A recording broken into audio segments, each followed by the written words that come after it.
ডাকঘরের মাধ্যমে সরকারি পদ্ধতিতে নেশা ঢুকছে রাজ্যে, এই সরকারকে জানাই ধিক্কার। নেশা কারবারিরা খোলা আকাশের নিচে ঘুরে বেড়াচ্ছে, প্রশাসনের কোনো ভূমিকা থাকে না কেন? জবাব চাই, জবাব দাও। আমরা স্তম্ভিত মূলত বিজেপি এই রাজ্যটাকে কোথায় নিয়ে যাচ্ছে। এই শাসনে গত 8 বছরে ত্রিপুরা রাজ্যে সব দিক থেকে যদি পিছিয়ে যায়, একটা দিক থেকে ত্রিপুরা রাজ্য গোটা উত্তর পূর্বাঞ্চল এবং গোটা ভারতবর্ষের মধ্যে এগিয়ে যাচ্ছে। এবং এই কথাটা শুধু আমাদের নয়, তা স্বয়ং মুখ্যমন্ত্রী বলছেন যে ত্রিপুরা আজকে মানব প্রচার, নেশা প্রচারে অন্যতম পরিণত। এবং এই যে নেশার রমরমা, এই যে মাদকের রমরমা, এটা অত্যন্ত উদ্বেগের।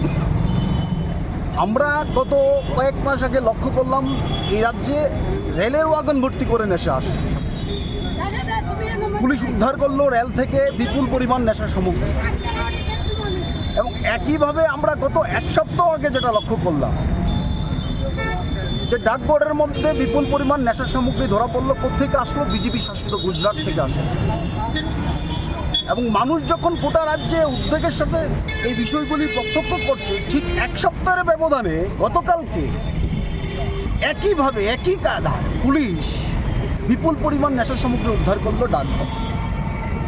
ডাকঘর হচ্ছে ভারতবর্ষের মধ্যে মানুষের দৈনন্দিন চাহিদাকৃত বিভিন্ন নথিপত্র, বিভিন্ন পণ্য আমদানি রপ্তানি করার ক্ষেত্রে একটা ভূমিকা গ্রহণ করে। এবং এই ডাকঘর আজকে বিজেপি সেটাকে নেশা প্রচারের অন্যতম করিডোর বানিয়ে দিয়েছে।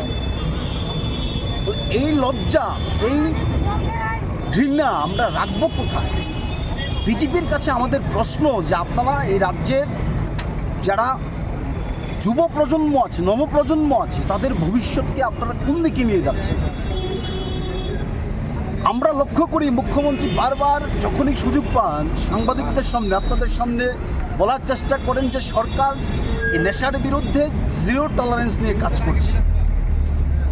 এই যে ডাকঘর, এই যে পোস্ট অফিসে নেশা সামগ্রীগুলি আসলো, কোথেকে আসলো? নিশ্চয়ই একটা সরকারি নথিপত্র থাকবে, যেহেতু সরকারিভাবে এটা স্বীকৃত। বলে আমাদের প্রশ্ন, এই ঘটনার সাথে যারা যুক্ত অনতিবিলম্বে পুরো ঘটনা তদন্ত করে দোষীদের বিরুদ্ধে প্রকৃত ব্যবস্থা গ্রহণ করত। আমরা বামপন্থীরা, ছাত্র যুবরা, আমরা এই রাজ্যের মানুষের কাছে আহ্বান করি, ভয়ঙ্কর খাদের কিনারায় আজকে আমাদের ত্রিপুরা রাজ্য বিজেপির শাসন। বিজেপি মুখে যা বলে ঠিক তার বিপরীতে এই রাজ্যের যুব প্রজন্মকে ধ্বংস করতে পরিকল্পিতভাবে সরকারি মদতে তাদের জীবন ধ্বংস করছে।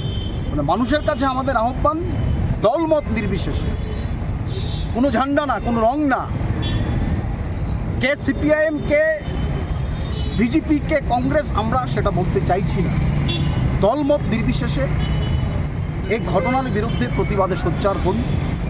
প্রকৃত দোষীরা যেন শাস্তি পায়, সরকার যেন বাধ্য হয় এই ঘটনাগুলির প্রকৃত তদন্ত করে দোষীদের বিরুদ্ধে কঠোর থেকে কঠোর ব্যবস্থা গ্রহণ করা। এবং এই দাবিতেই আজকে আমরা এই পোস্ট অফিসের সামনেই আমরা বিক্ষোভ প্রদর্শন করছি। 8 ঘন্টার বিক্ষোভ থাকবে আমাদের।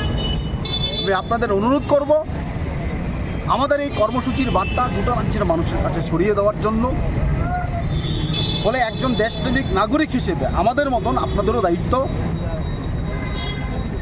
মানুষকে সচেতন করা, এই বিষয়গুলি নিয়েও মানুষ রাস্তায় প্রতিবাদে